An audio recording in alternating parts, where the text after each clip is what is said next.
The Midwife's Apprentice, dun, dun, dun, dun, by CUSHMAN. CUSHMAN. I'm not going to complain, but that is an interesting name, for a fact. Let's get started, and today we're recording in the beautiful night within the beautiful city. I'm sorry, that looks like a cage, but at least it's better than nothing. Alright, let's get started. The Midwife's Apprentice. Yes, there are echoes outside here. Let's get started.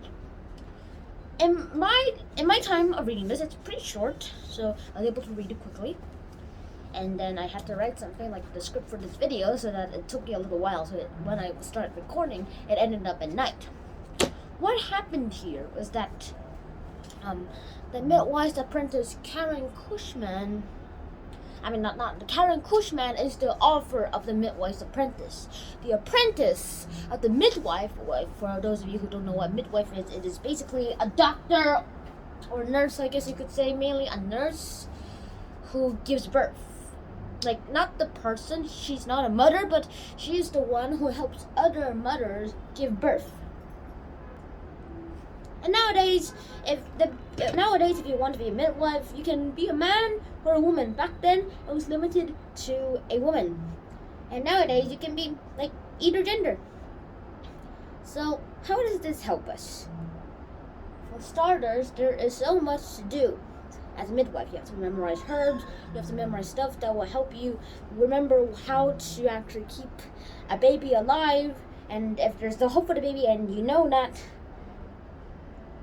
just keep trying. Although this midwife here, not the apprentice, the midwife, was very greedy and didn't care if the baby survived or not, even though her own children died during infancy. All of them. There's so much to talk about.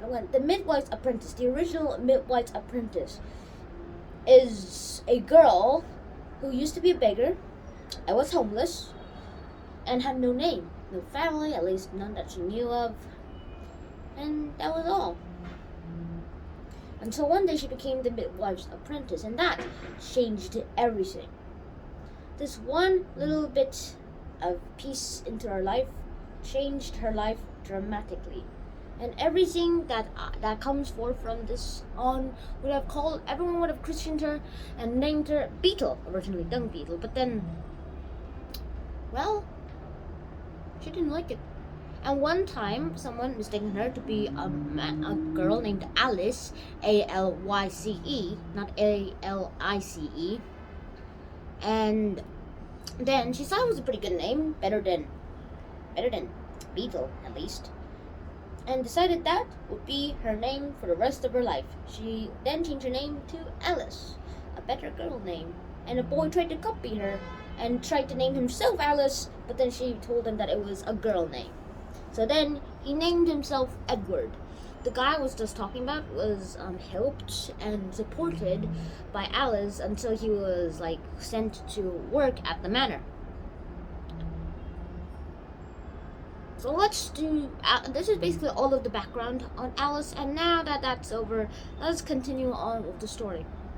At the end, Alice learns how to be able to do the midwife duties, to give birth to a child, and then, well, how to keep the child alive after birth. After that, she learned how to soothe the child so that its cries would no longer be heard, and after that, nothing else more. Her first attempt succeeded. Her second attempt was a failure, so she ran away with her cat, named Purr. Yeah, that's why I have the cat for this occasion, and I'll tell you who Purr reminds me. Okay, I'll just tell you it. Purr reminds me of, in the Warriors book, Into the Wild, Firestar. In this book, he was called Firepaw, or Rusty. And yeah, they have a lot of similarities, other than their orange-colored pelt, which to me looks a lot like flames. Then comes the part where there's so much more to talk about.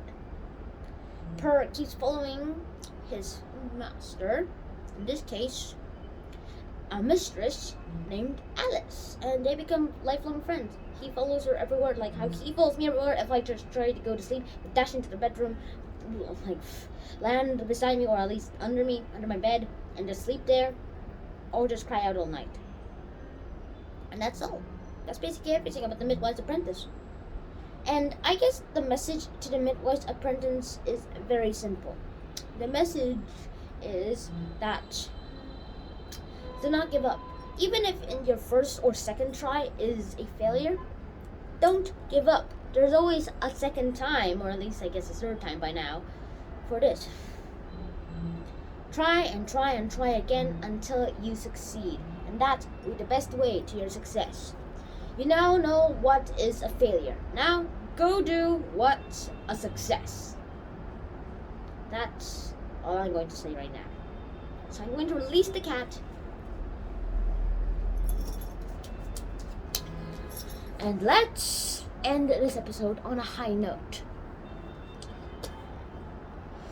The Midwife's Apprentice is a very, very awesome book, as it talks mainly about trying again and again until you succeed. Because every time you fail, you know what fails. So now that you know what fails, don't do that. And then if you fail again, you learned another way to fail, and so don't do that again. You learn and learn again until you eliminate all the fails, or at least some of them, and you figure out how to do the success. Mainly, we don't have that much time to actually do it, so we have teachers. But if there's a problem that no teacher can answer, or even the highest university professors and highest academic experts can answer, then, well, you have to use this method. Even Thomas Edison used it to make a light bulb.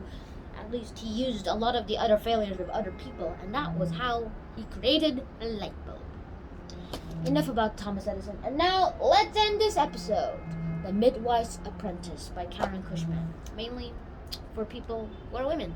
But I'm a man, a boy to be more precise. And this is just a great way to get myself into the womanhood stuff. I mean, I'm not going into woman, I'm just understanding it more. Because I have a very low understanding of it, and it makes me in a lot of trouble into girls. If any of you who at my school are watching this, do not say anything in the comments below, or even talk to me in school at all. So, I hope you guys enjoyed this episode, and I'll see you guys in the next episode. CUSHMAN out. Peace.